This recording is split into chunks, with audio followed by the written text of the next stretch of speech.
Hello, my name is Gary, and I was raised in the western United States, so I'm a native English speaker. I hope that you will enjoy this YouTube channel. Thank you for joining us. The Man with a Twisted Lip by Sir Arthur Conan Doyle. "I am delighted to see you," said she, pressing my hand warmly. "You will, I am sure, forgive anything that may be wanting in our arrangements when you consider the blow which has come so suddenly upon us." "Now, Mr. Sherlock Holmes," said the lady as we entered a well-lit dining-room, upon the table of which a cold supper had been laid out, "I should very much like to ask you one or two plain questions, to which I beg that you will give a plain answer." "Certainly, madam." "Do not trouble about my feelings. I am not hysterical, nor given to fainting. I simply wish to hear your real opinion." "Upon what point?" "In your heart of hearts, do you think that Neville is alive?" Sherlock Holmes seemed to be embarrassed by the question. "Frankly now," she repeated, standing upon the rug and looking keenly down at him as he leaned back in a basket chair. "Frankly, then, madam, I do not." "You think that he is dead?" "I do." "Murdered?" "I don't say that. Perhaps." "And on what day did he meet his death?" "On Monday." "Then perhaps, Mr. Holmes, you will be good enough to explain how it is that I have received a letter from him today." Sherlock Holmes sprang out of his chair as if he had been galvanized. "What?" he roared. "Yes, today." She stood smiling, holding up a little slip of paper in the air. "May I see it?" "Certainly." He snatched it from her in his eagerness, and smoothing it out upon the table, he drew over the lamp and examined it intently. I had left my chair and was gazing at it over his shoulder. The envelope was a very coarse one, and was stamped with the Gravesend postmark, and with the date of that very day, or rather of the day before, for it was considerably after midnight. "Coarse writing," murmured Holmes. "Surely this is not your husband's writing, madam?" "No, but the enclosure is." "I perceive also that whoever addressed the envelope had to go and inquire as to the address." "How can you tell that?" "The name, you see, is in perfectly black ink, which has dried itself.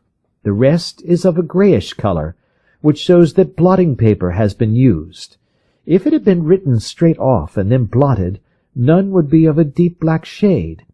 This man has written the name, and there has then been a pause before he wrote the address, which can only mean that he was not familiar with it. It is, of course, a trifle, but there is nothing so important as trifles. Now, let us now see the letter. Ha! There has been an enclosure here." "Yes, there was a ring, his signet ring." "And you are sure that this is your husband's hand?" "One of his hands." "One?" "His hand when he wrote hurriedly. It is very unlike his usual writing, and yet I know it well." "Dearest, do not be frightened. All will come well. There is a huge error which it may take some time to rectify. Wait in patience. Neville." "Posted today in Gravesend by a fellow with a dirty thumb. Ha! And the flap has been gummed, if I am not very much in error, by a person who has been chewing tobacco. And you have no doubt that it is your husband's hand, madam?" "None. Neville wrote these words." "And they were posted today at Gravesend. Well, Mrs. St. Clair, the clouds lighten, though I should not venture to say that the danger is over." "But he must be alive, Mr. Holmes." "Unless this is a clever forgery to put us on the wrong scent. The ring, after all, proves nothing. It may have been taken from him." No, it is. It is his very own writing." "Very well. It may, however, have been written on Monday and only posted today." That is possible. If so, much may have happened between. Oh, you must not discourage me, Mr. Holmes. I know that all is well with him. There is so keen a sympathy between us that I should know if evil came upon him. Do you think that I would respond to such a trifle, and yet be ignorant of his death? I have seen too much not to know that the impression of a woman may be more valuable than the conclusion of an analytical reasoner. And in this letter you certainly have a very strong piece of evidence to corroborate your view. But if your husband is alive and able to write letters, why should he remain away from you? I cannot imagine. It is unthinkable. And on Monday he made no remarks before leaving you? No. And you were surprised to see him in Swandam Lane? Very much so. Was the window open? Yes. Then he might have called to you? He might. He only, as I understand, gave an inarticulate cry. Yes. A call for help, you thought? Yes, he waved his hands. But it might have been a cry of surprise. Astonishment at the unexpected sight of you might cause him to throw up his hands? It is possible. And you thought he was pulled back? He disappeared so suddenly. He might have leaped back. You did not see anyone else in the room? No, but this horrible man confessed to having been there, and the Lascar was at the foot of the stairs. Quite so. Your husband, as far as you could see, had his ordinary clothes on? But without his collar or tie. I distinctly saw his bare throat. Had he ever spoken of Swandam Lane? Never. Had he ever showed any signs of having taken opium? Never. Thank you, Mrs. St. Clair.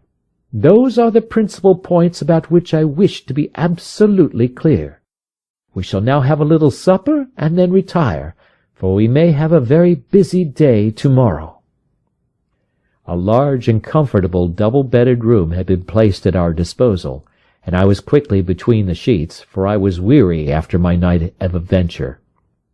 Sherlock Holmes was a man, however, who, when he had an unsolved problem upon his mind, would go for days, and even for a week, without rest, turning it over, rearranging his facts, looking at it from every point of view until he had either fathomed it or convinced himself that his data were insufficient.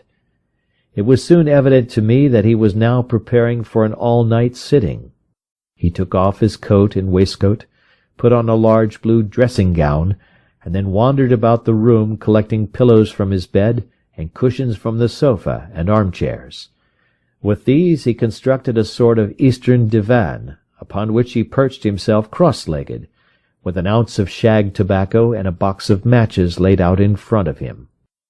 In the dim light of the lamp I saw him sitting there, an old briar pipe between his lips, his eyes fixed vacantly upon the corner of the ceiling, the blue smoke curling up from him, silent, motionless.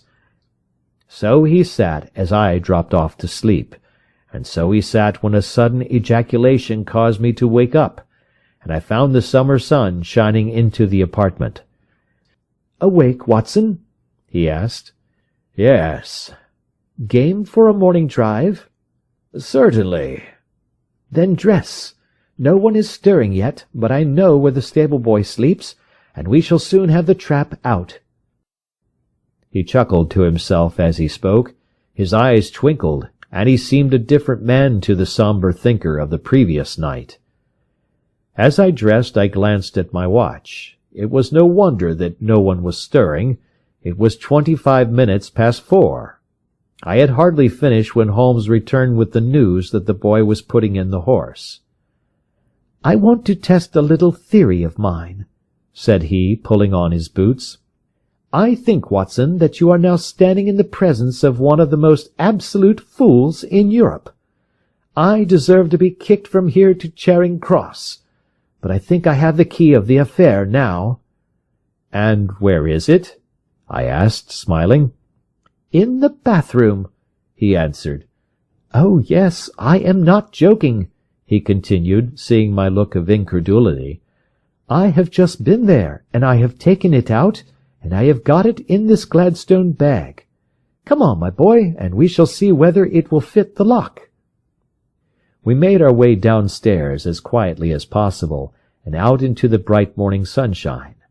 In the road stood our horse and trap, with the half-clad stable-boy waiting at the head. We both sprang in, and away we dashed down the London road.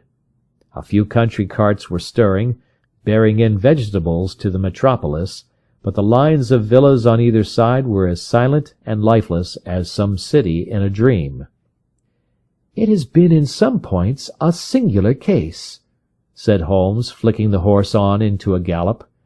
"I confess that I have been as blind as a mole, but it is better to learn wisdom late than never to learn it at all."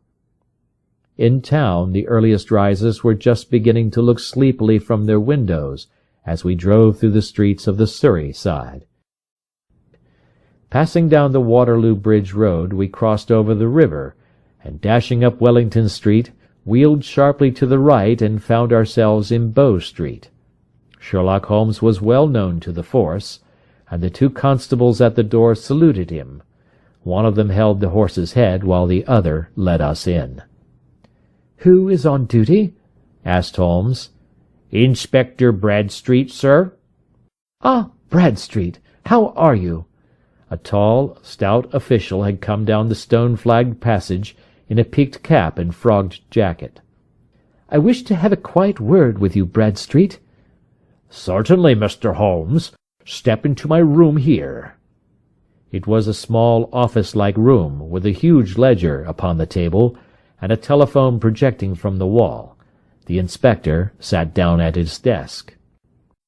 "What can I do for you, Mr. Holmes?" "I called about that beggarman, Boone, the one who was charged with being concerned in the disappearance of Mr. Neville St. Clair, of Lee." "Yes, he was brought up and remanded for further inquiries." "So I heard. You have him here?" "In the cells." "Is he quiet?" "Oh, he gives no trouble, but he is a dirty scoundrel." "Dirty?" "Yes, it is all we can do to make him wash his hands, and his face is as black as a tinker's. Well, when once his case has been settled, he will have a regular prison bath, and I think if you saw him, you would agree with me that he needed it." "I should like to see him very much." "Would you? That is easily done. Come this way. You can leave your bag." "No, I think that I'll take it." "Very good. Come this way, if you please." He led us down a passage, opened a barred door, passed down a winding stair, and brought us to a whitewashed corridor with a line of doors on each side. "The third on the right is his," said the inspector. "Here it is." He quietly shot back a panel in the upper part of the door and glanced through. "He is asleep," said he. "You can see him very well." We both put our eyes to the grating. The prisoner lay with his face towards us in a very deep sleep, breathing slowly and heavily. He was a middle-sized man, coarsely clad as became his calling, with a coloured shirt protruding through the rent in his tattered coat. He was, as the inspector had said, extremely dirty, but the grime which covered his face could not conceal its repulsive ugliness. A broad wheal from an old scar ran right across it from eye to chin, and by its contraction had turned up one side of the upper lip, so that 3 teeth were exposed in a perpetual snarl. A shock of very bright red hair grew low over his eyes and forehead. "He's a beauty, isn't he?" said the inspector. "He certainly needs a wash," remarked Holmes. "I had an idea that he might, and I took the liberty of bringing the tools with me." "Ha! You are a funny one," chuckled the inspector. "Now, if you will have the great goodness to open that door very quietly, we will soon make him cut a much more respectable figure." "Well, I don't know why not," said the inspector. He slipped his key into the lock, and we all very quietly entered the cell. The sleeper half turned and then settled down once more into a deep slumber.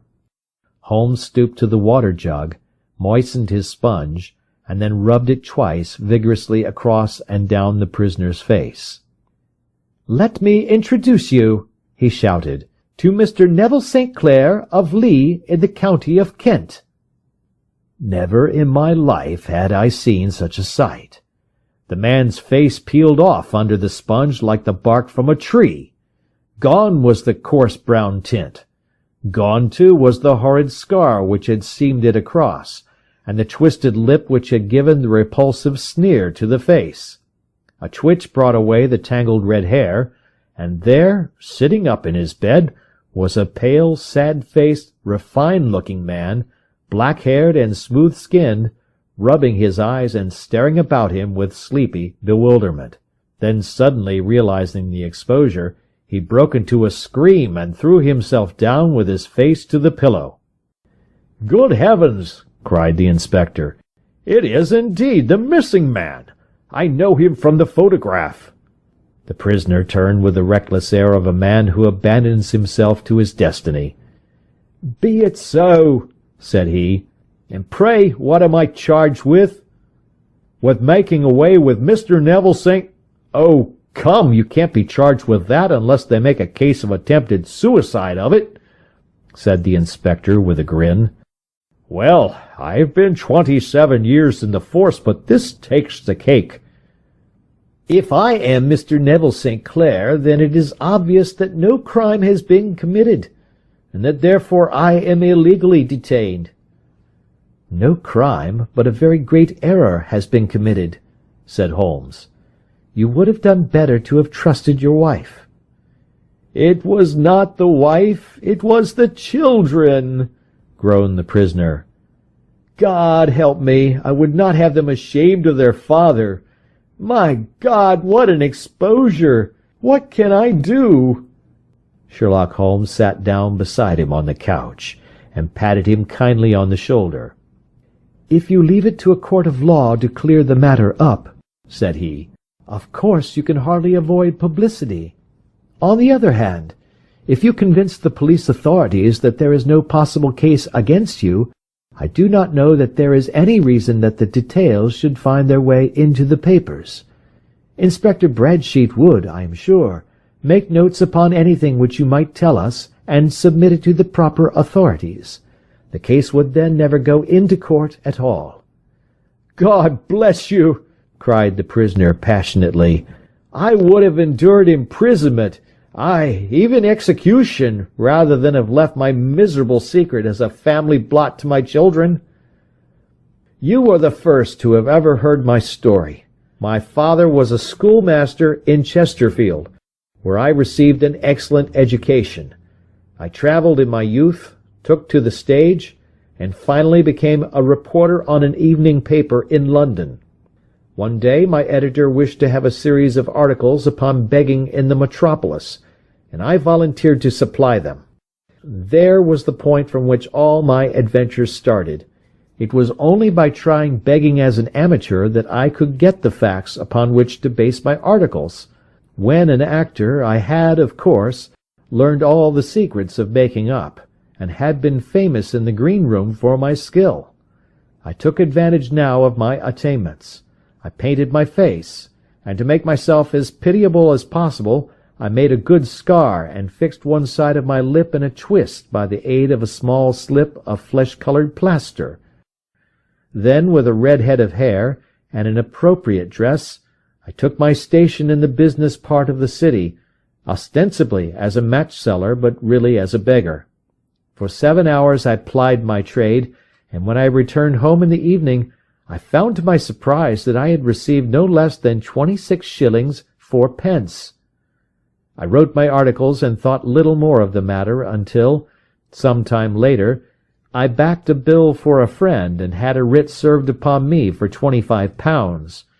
I was at my wit's end where to get the money, but a sudden idea came to me. I begged a fortnight's grace from the creditor, asked for a holiday from my employers, and spent the time in begging in the city under my disguise. In 10 days I had the money and had paid the debt. Well, you can imagine how hard it was to settle down to arduous work at £2 a week, when I knew that I could earn as much in a day by smearing my face with a little paint, laying my cap on the ground, and sitting still. It was a long fight between my pride and the money, but the dollars won at last, and I threw up reporting and sat day after day in the corner which I had first chosen, inspiring pity by my ghastly face, and filling my pockets with coppers. Only one man knew my secret. He was the keeper of a low den in which I used to lodge in Swandam Lane, where I could every morning emerge as a squalid beggar, and in the evenings transform myself into a well-dressed man about town. This fellow, a Lascar, was well paid by me for his rooms, so that I knew that my secret was safe in his possession. Well, very soon I found that I was saving considerable sums of money. I do not mean that any beggar in the streets of London could earn £700 a year, which is less than my average takings, but I had exceptional advantages in my power of making up, and also in a facility of repartee, which improved by practice and made me quite a recognized character in the city. All day a stream of pennies, varied by silver, poured in upon me, and it was a very bad day in which I failed to take £2. As I grew richer, I grew more ambitious, took a house in the country, and eventually married, without anyone having a suspicion as to my real occupation. My dear wife knew that I had business in the city. She little knew what. Last Monday I had finished for the day and was dressing in my room above the opium den, when I looked out of my window and saw, to my horror and astonishment, that my wife was standing in the street, with her eyes fixed full upon me.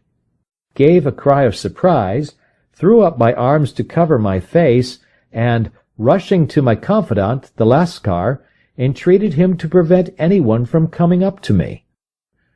I heard her voice downstairs, but I knew that she could not ascend. Swiftly I threw off my clothes, pulled on those of a beggar, and put on my pigments and wig. Even a wife's eyes could not pierce so complete a disguise. But then it occurred to me that there might be a search in the room, and that the clothes might betray me. I threw open the window, reopening by my violence a small cut which I had inflicted upon myself in the bedroom that morning. Then I seized my coat, which was weighted by the coppers which I had just transferred to it from the leather bag in which I carried my takings. I hurled it out of the window, and it disappeared into the Thames. The other clothes would have followed, but at that moment there was a rush of constables up the stair, and a few minutes after I found, rather, I confess, to my relief, that instead of being identified as Mr. Neville St. Clair, I was arrested as his murderer. I do not know that there is anything else for me to explain. I was determined to preserve my disguise as long as possible, and hence my preference for a dirty face. Knowing that my wife would be terribly anxious, I slipped off my ring and confided it to the Lascar at a moment when no constable was watching me, together with a hurried scrawl, telling her that she had no cause to fear. "That note only reached her yesterday," said Holmes. "Good God! What a week she must have spent!" "The police have watched this Lascar," said Inspector Bradstreet, "and I can quite understand that he might find it difficult to post a letter unobserved. Probably he handed it to some sailor customer of his who forgot all about it for some days." "That was it," said Holmes, nodding approvingly. "I have no doubt of it. But have you never been prosecuted for begging?" "Many times. But what was a fine to me?" "It must stop here, however," said Bradstreet. "If the police are to hush this thing up, there must be no more of Hugh Boone." "I have sworn it by the most solemn oaths which a man can take." "In that case, I think that it is probable that no further steps may be taken. But if you are found again, then all must come out. I am sure, Mr. Holmes, that we are very much indebted to you for having cleared the matter up. I wish I knew how you reach your results." "I reach this one," said my friend, "by sitting upon 5 pillows and consuming an ounce of shag. I think, Watson, that if we drive to Baker Street we shall be just in time for breakfast."